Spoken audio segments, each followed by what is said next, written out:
protivnika u polufinalu Gummersbacha, mislim da vjerujem i nadam se da su zadovoljni, pogotovo što imamo loše iskustvo s njima iz predsezone, tako da bi to mogla biti jedna od naših aduta za ovo polufinalne tekme.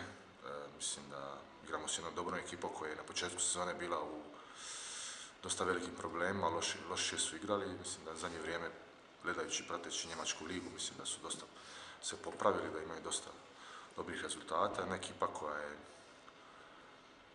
ima dosta igrača koji mi poznajemo, znači iz ovih prostora. Ekipa koja ima veliki motiv da uđe u finale i da vjerovatno igra sa Flensburgom. Ja se nadam da ćemo mi, pošto smo napravili već puno, mislim da je ovo veliki rezultat za naš klub i za ovu mladu ekipu, da ćemo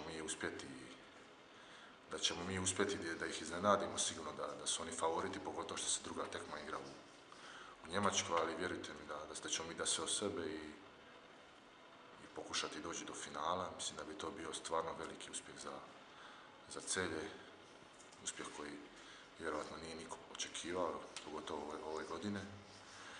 Kažem, mislim da je ovo velik postreh za ove sve mlade naše igrače, ovaj rezultat, bez obzira što će se dešavati sad u sljedećem krugu, znači u polufinalu, ja se nadam i u finalu. Mislim da ekipa pokazuje da kvalitetu i ovi mladi igrači iz dana u dan sve najviše napreduju.